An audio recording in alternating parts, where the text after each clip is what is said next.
दोस्तों, वैसे तो ये बहुत ही शांत स्वभाव के सांप होते हैं, लेकिन इन्हें छेड़ने पर ये अपने बचाव में बहुत ही रौद्र रूप धारण करते हैं और सामने वाले पर हमला बोल देते हैं।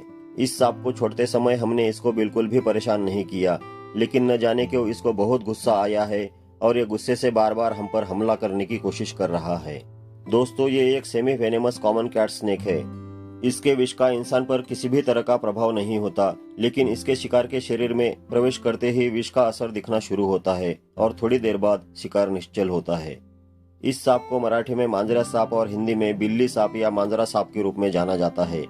विभिन्न इलाकों में इसके अलग अलग नाम हो सकते हैं, तो आपके इलाके में इस सांप को किस नाम से जाना जाता है प्लीज कमेंट करके बताना। इसका साइंटिफिक नेम है बोइगा ट्राइगोनाटा।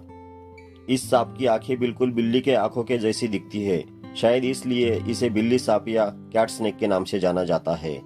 इस सांप ने अगर काट लिया तो किसी हॉर्नेट या हनी बी के काटने पर जैसी तकलीफ होती है, ठीक वैसे ही तकलीफ होती है, लेकिन इंसान को इससे कोई खतरा नहीं है और ना ही किसी ट्रीटमेंट लेने की जरूरत होती है। लेकिन इसके काटने पर उस जगह पर इन्फेक्शन हो सकता है, इसलिए एक टीटी का इंजेक्शन लेना जरूरी होता है।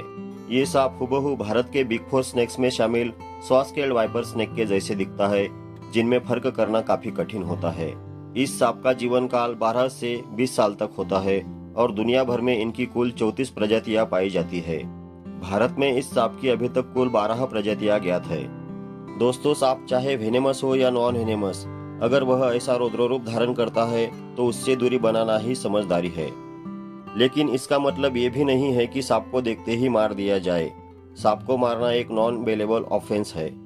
वन्यजीव अधिनियम 1972 के अनुसार कई सांपों को आरक्षित किया गया है, इसलिए कहीं पर भी सांप दिखाई देता है तो उसे मारने की बजाय बचाने का प्रयास जरूर करें। धन्यवाद।